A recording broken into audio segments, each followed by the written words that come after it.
Very good afternoon to all of you. This is Abhilasha Nahata, your social science teacher.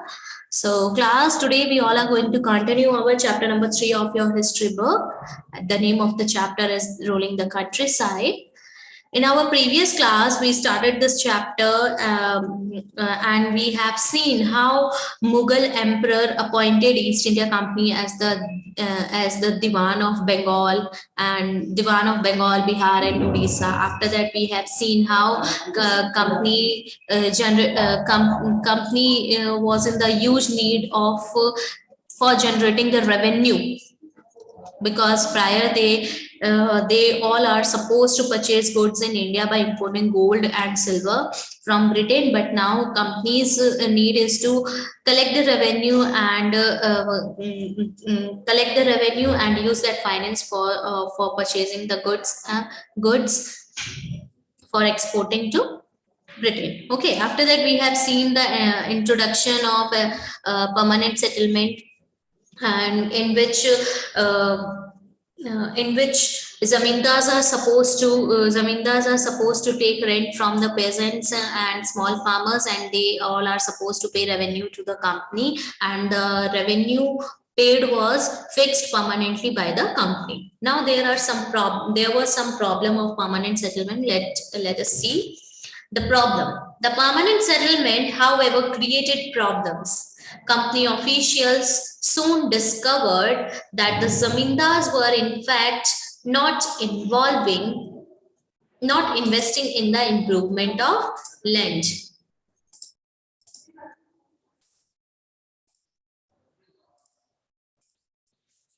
The revenue that had been fixed was so high that the zamindars found it difficult to pay.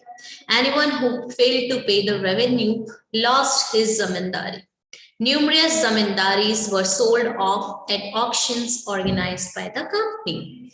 So now obviously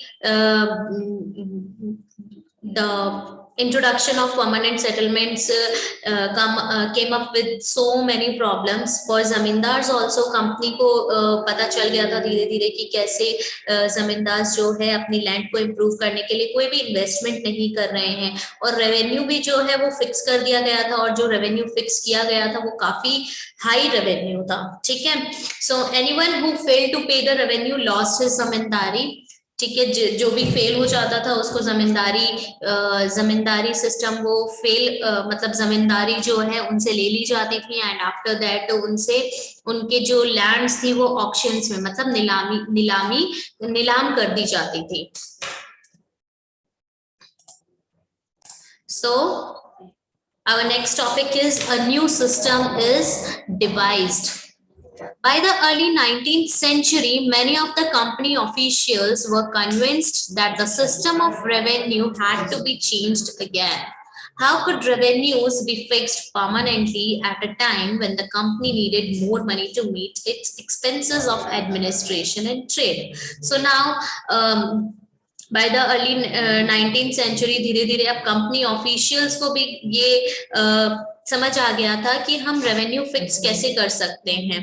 हमें तो revenue को change करने की जरूरत पड़ेगी. अगर revenue permanently हम fix कर देंगे तो whenever company needs more money, तो वो मोर मनी देन हम एडमिनिस्ट्रेशन या ट्रेड के लिए जितना भी एक्सपेंस होगा फिर वो हम कैसे लेंगे. तो परमानेंटली तो ये फिक्स नहीं कर सकते ना. तो ये एक बहुत बड़ी प्रॉब्लम जो है वो कंपनी के सामने आ गई थी. So the in North Western province of the Bengal, present day Uttar Pradesh को जो है नॉर्थ वेस्टर्न प्रोविंस कहा गया था. प्रेजेंट डे उत्तर प्रदेश जो है उस टाइम पे जो प्रेजेंट डे का आपका नॉर्थ ईस्ट उत्तर प्रदेश जो है वो बंगाल का पार्ट था पहले.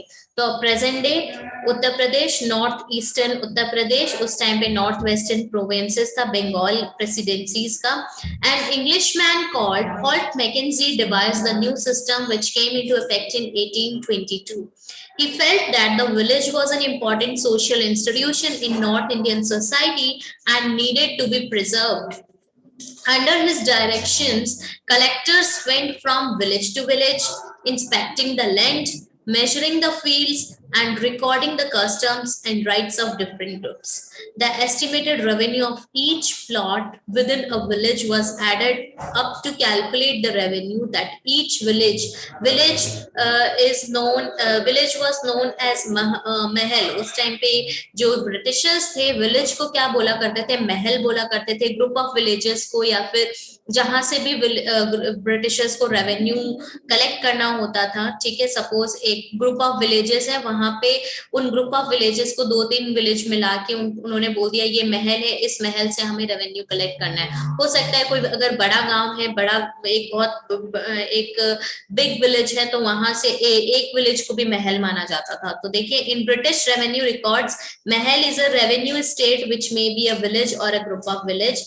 एक रेवेन्यू स्टेट जहां से रेवेन्यू को कलेक्ट किया जाता था, ठीक है, कि इस महल से हमें रेवेन्यू कलेक्ट करना है, मतलब इन ग्रुप्स ऑफ विलेजेस से हमें रेवेन्यू कलेक्ट करना है, it means Mahal. This demand was to be revised periodically, not permanently fixed. The charge of collecting the revenue and paying it to the company was given to the village headman rather than the zamindar. This system came to be known as the Mahalwadi system, settlement or system. So now Mahalwadi settlement, अभी हमने पहले permanent settlement पढ़ा, अब Mahalwari settlement पढ़ते हैं. तो अब देखिए नॉर्थ वेस्टर्न प्रोविंसेस, जो बंगाल की नॉर्थ वेस्टर्न प्रोविंसेस हैं, वहां पे एक इंग्लिशमैन थे हॉल्ट मैकेंजी, उन्होंने एक नया सिस्टम जो है इंट्रोड्यूस किया था 1822 में. That system is known as mahalwari settlement. And according to him he knew it very well. He knew it very well. Village जो है बहुत ही इंपॉर्टेंट सोशल इंस्टीट्यूशन है, स्पेशली नॉर्थ इंडियन सोसाइटी में, एंड उन्हें प्रिजर्व करके रखना बहुत जरूरी है. हम उन्हीं से क्या कर सकते हैं, अपना रेवेन्यू ज्यादा से ज्यादा कलेक्ट कर सकते हैं.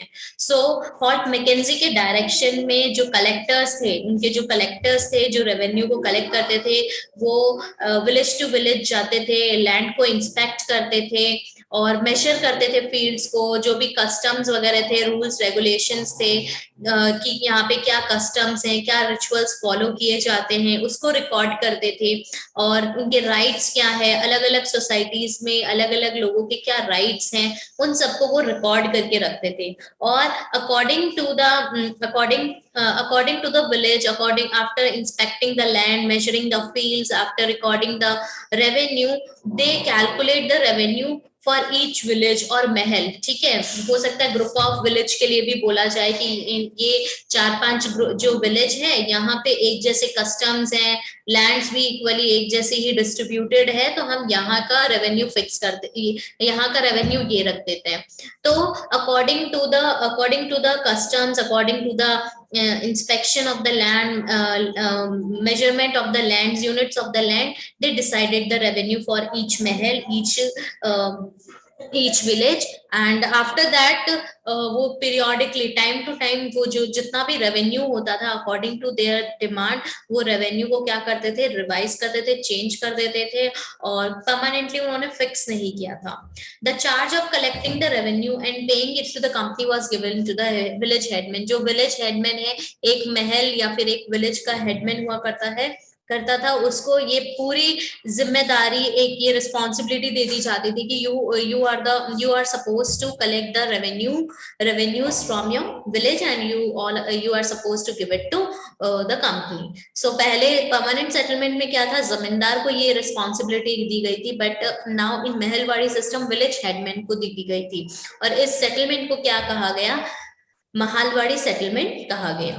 Okay, so now the next settlement is Monroe system.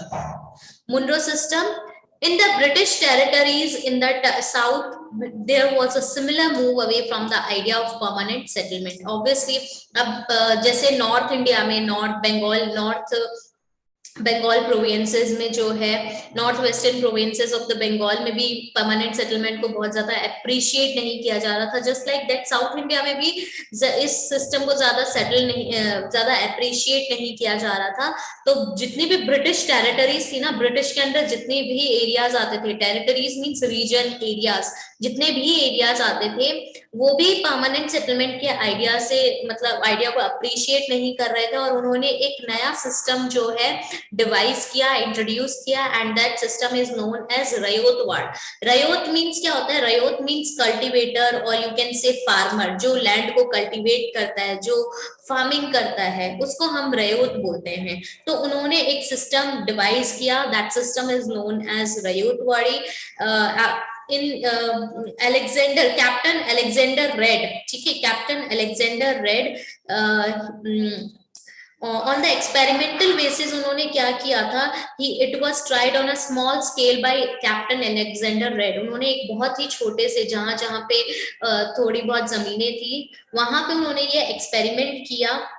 And specially जो टीपू सुल्तान के साथ जो वॉर हुई थी, और उस वॉर में टीपू सुल्तान जब डिफीट हो गए और जो भी लैंड और जो विलेजेस उनके अंडर आए थे, वहां पे इस सिस्टम को एज एन एक्सपेरिमेंटल बेसिस उन्होंने ये सिस्टम जो है इंट्रोड्यूस किया।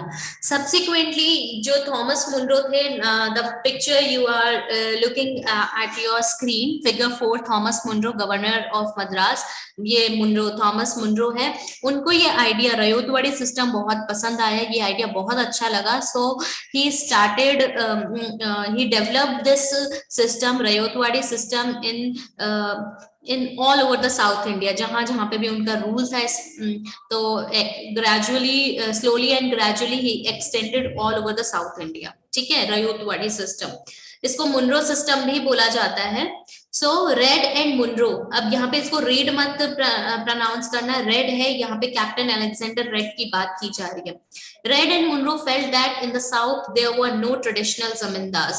The settlement, they argued, had to be made directly with the cultivators, ryots, who had tilled the land for generations. Their field had to be carefully and separately surveyed before the revenue assessment was made. Munro thought that the British should act as a paternal father figures, protecting the ryots under their charge. So when they assess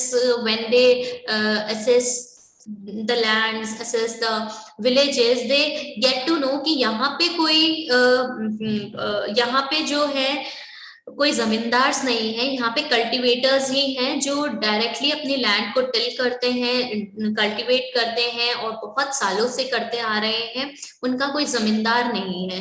तो हमें इनकी lands को separately क्या करना पड़ेगा, सर्वे करना पड़ेगा, और रेवेन्यू असेसमेंट की किस लैंड से हमें कितना रेवेन्यू लेना है, उस असेसमेंट से पहले हमें केयरफुली और सेपरेटली सर्वे करना पड़ेगा इनकी फील्ड्स को, इनके खेत को, इनके लैंड्स को। और मुनरो ने क्या सोचा कि ब्रिटिश जो हैं इनके पैटर्नल फादर फिगर्स की जैसे हैं। पैटर्नल फादर फिगर्स मतलब हमने एंसेस्टर्स, अब मान लीजिए कि हम इनको जो है हम इनको पाथ जो है दिखाएंगे और हम इनको प्रोटेक्ट करेंगे, तो वो we should act, British should act as a paternal father figure, क्योंकि जमींदार वहां पे नहीं थे। रयोत जो थे, they are cultivating, they were tilling their own land for generation, there were no zamindar there. So कोई भी उन्हें पाथ दिखाने वाला नहीं है, तो हम ही हैं जो इनको पाथ दिखाएंगे। और हमें पैटर्नल फादर फिगर्स की जैसे, एक घर का जो गार्जियन होता है सबसे बड़ा, जो सबको सारी बातें अच्छे से बताता है, डिसीजन मेकिंग होता है, तो हमें भी रयोत का जो है प्रोटेक्शन करना है और हमें उनके पैटर्नल फादर फिगर की जैसे रिएक्ट करना है, हमें बनना पड़ेगा, चाहिए। So next topic is all was not well. So after looking at permanent settlement, Mahalwari system, Ryotwari system या फिर मुनरो सिस्टम, अगर क्वेश्चन आ जाता है what is the another name for Ryotwari system, so the another name for Ryotwari system is Munro system. Okay, so now last topic of this topic, all was not well. Within a few years after the new system were imposed, it was clear that all was not well with them.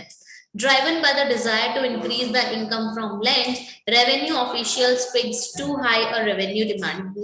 Now यहाँ पे जो है permanent settlement की बात की गई है कि धीरे धीरे जैसे जैसे ये सिस्टम्स इंट्रोड्यूस हो रहे थे, वैसे वैसे पता चल रहा था कि परमानेंट सेटलमेंट में एक तो रेवेन्यू जो है इनकी, जो ब्रिटिशर्स हैं, ईस्ट इंडिया कंपनी है, उनकी जो डिजायर्स है, इच्छा है कि इनकम जो है लैंड से हमारी ज्यादा से ज्यादा आती जाए, रेवेन्यू ऑफिशियल्स ने कुछ ज्यादा ही क्या कर दिया था, रेवेन्यू डिमांड को फुलफिल करने के लिए कुछ जगह बहुत ज्यादा हाई रेवेन्यू फिक्स कर दिए थे। पीजेंट्स वर अनेबल टू पे, जो स्मॉल लेबरर्स थे, स्मॉल कल्टिवेटर्स थे, लैंड होल्डर्स थे, वो पे नहीं कर पा रहे थे। जो आपके रियॉट्स थे, कल्टिवेटर्स थे, वो कंट्री साइड मतलब विलेज को छोड़ के जा रहे थे। Villages became deserted in many reasons, मतलब विलेज खाली होते जा रहे थे। Optimistic officials had imagined that the new systems would transform the peasants into rich, enterprising farmers, but this did not happen. Optimistic जो दूरदर्शी होते हैं ना, जो आगे की सोच के कोई डिसीजन लेता है, उसको हम ऑप्टिमिस्टिक, विजनरी, आप बोल सकते हो विजनरी, उनको हम बोलते हैं ऑप्टिमिस्टिक विजनरी ऑफिशियल। जो विजनरी ऑफिशियल्स थे ब्रिटिशर्स के, उन्होंने इमेजिन किया था कि ये जो सिस्टम है वो पूरा ट्रांसफॉर्म कर देगा पीजेंट्स की लाइफ को, पीजेंट्स को रिच बना देगा, और अगर पीजेंट्स रिच होंगे, रिच फार्मर्स बन जाएंगे, तो वो हमें रेवेन्यू भी जो है इजीली पे कर पाएंगे। But this did not happen, ऐसा कुछ भी नहीं हुआ। So class, this is all about today. So go through this topic, and after going through this topic, please do let me know if you have any kind of doubt. Thank you so much.